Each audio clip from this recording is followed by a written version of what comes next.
Does your dog ever jump up on visitors, counter surf, get heavily involved in the kitchen when you're cooking or cleaning up after dinner? Do they turn into the most unhelpful fitness trainer of all time when you're trying to do an at-home workout?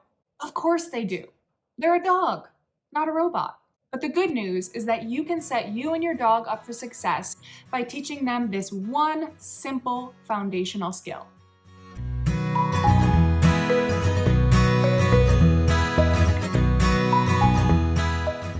I'm going to show you how to teach your dog how to go to a specific area on cue, like a bed, mat, or another physical boundary, and then lay down and relax there for a little while. Settling on a mat on cue is a fantastic way for you to be able to curb some less than desirable behaviors in your dog. It also is a fantastic way to help your dog to settle in and feel more comfortable in new or unfamiliar environments. Okay, let's dive in. Level 1. The mat is magic.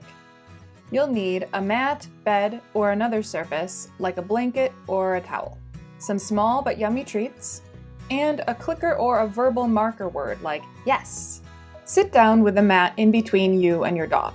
The moment your dog steps on or even just interacts with the mat, use your marker and then place a piece of food onto the mat. Start to drip feed, which means continually placing food on the mat every few seconds. After a few drips, say your release cue, for example, okay or break, and then toss a piece of food away from the mat.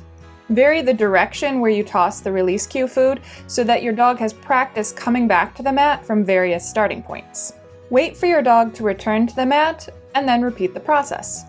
Once your dog is reliably laying down on their mat and can relax there for a little while, you are ready to connect a verbal cue. For example, go to your spot. Go to your spot. Yes. Start by saying the cue just as your dog is already on their way back to the mat, and then you can gradually say it earlier and earlier. Level 2. Variation and distractions. Gradually slow down the rate of your drip feeding and the frequency of your release cues.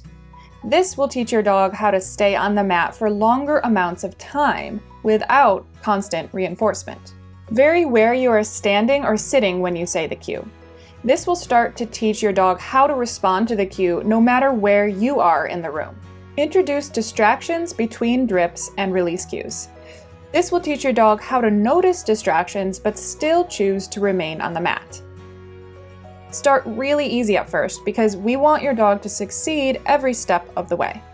Some examples of distractions are you or another person moving around the room, silly body movements and sounds, food,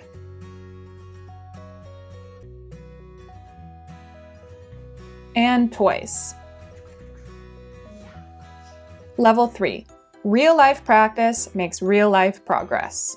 Continue growing your dog's mat skills by practicing in everyday life situations, like when you're cooking, eating, working out, or in any other situation when you'd like your dog to be able to settle on their mat.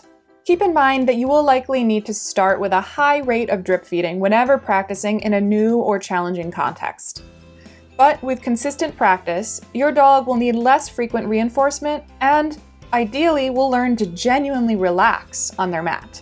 When your dog is well practiced at relaxing on a mat, you can use that simple behavior in so many real-life situations and practical ways. Keep practicing, keep reinforcing those behaviors that you like, and as always, keep having fun with your pup.